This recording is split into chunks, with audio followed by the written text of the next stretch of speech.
E a gente começa, gente, o programa de hoje, né, com um assunto sério. Porque fazem 20 anos, 2 décadas, o desaparecimento de Priscila Belfort, né? Um desaparecimento, assim, um caso muito misterioso que impactou o Brasil. Ela que é irmã do lutador Vitor Belfort, é uma história que deixou marcas profundas na família. A série documental Volta Priscila será lançada na plataforma Disney+, no próximo dia 25 de setembro. E aborda todo o caso sob uma nova perspectiva, trazendo à tona um drama que já dura aí quase 2 décadas e que, claro, né, deixou traumas em toda a família, Mayara. É isso mesmo, Su. Ontem nós tivemos a coletiva de imprensa, né, onde o Vitor Belfort, irmão da Priscila, acabou dando fortes declarações. Ele se mostrou bastante indignado com a investigação que foi feita na época, a falta de investigação que foi feita na época, né? Segundo ele, a polícia não investigou os últimos passos da Priscila, o que é que ela fez nos últimos dias,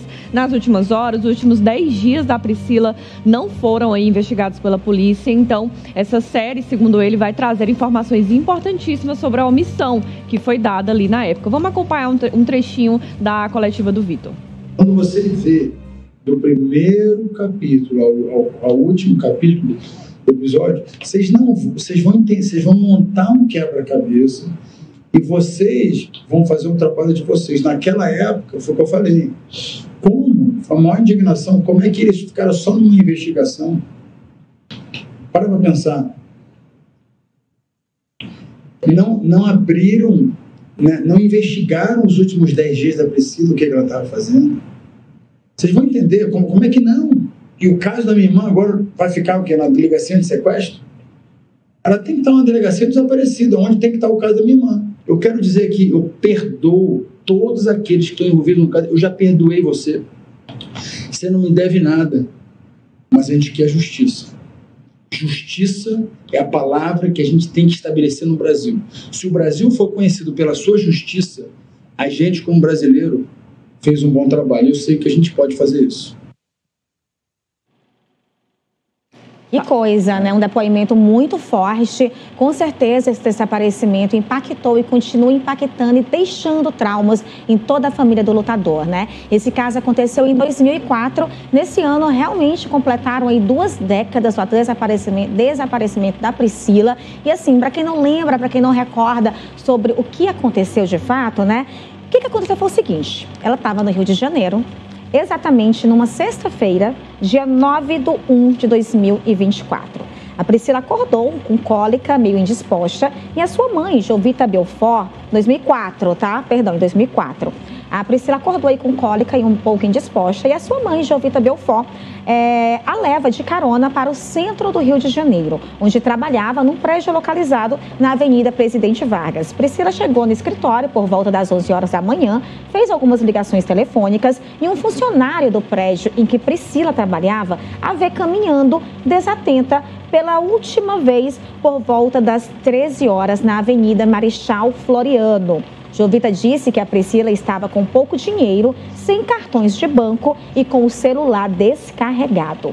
A Priscila, essas são as imagens da irmã do Vitor, da Priscila. Ela tem 1,74 de altura. Ela usava no dia uma calça cinza, uma blusa quadriculada, casaco azul e uma bolsa a tiracolo. Ainda no mesmo dia à noite, o Vitor, irmão, acabou registrando um boletim de ocorrência sobre o desaparecimento da irmã no 14º distrito, localizado no Leblon, área nobre do Rio de Janeiro.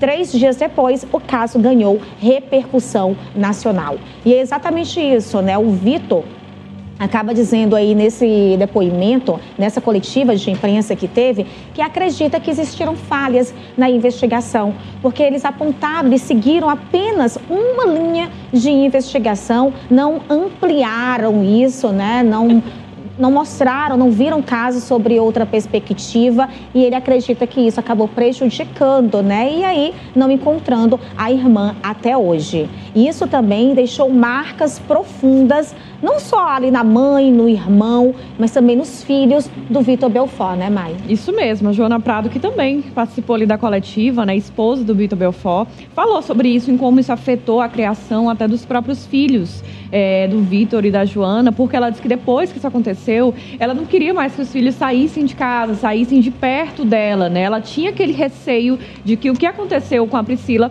acontecesse também com os filhos dos dois, já que ninguém sabe ali o que de fato aconteceu. Vamos acompanhar, Joana.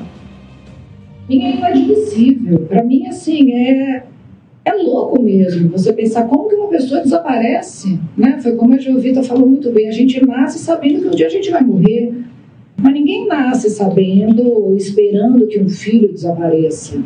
E eu lembro do nosso desespero quando a gente saiu nas ruas, né? E a gente não sabia o que fazer.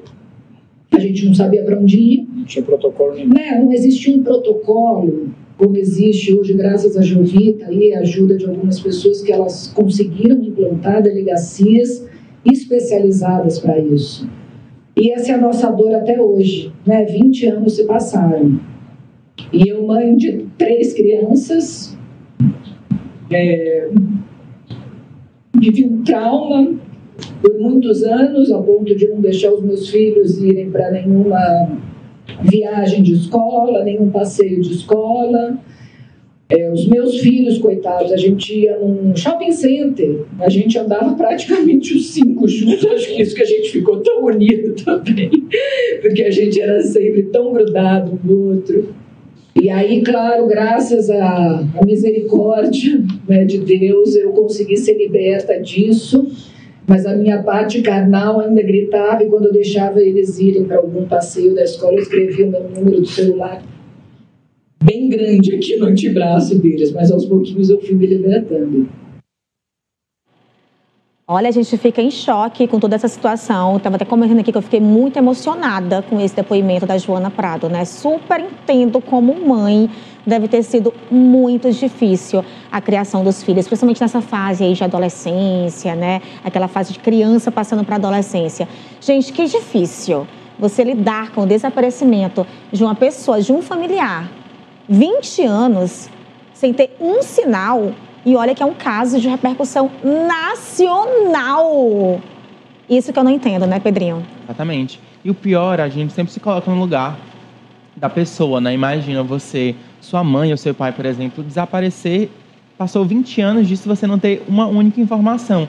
Lembrando que quando o caso aconteceu, em 2004, era ali o começo, né, da era digital. Então, os grandes casos não tinham uma forma de resolução tão rápida quanto a gente tem hoje, né? Por exemplo, quando a pessoa some, a gente tem câmera de segurança em todo lugar, a gente consegue pegar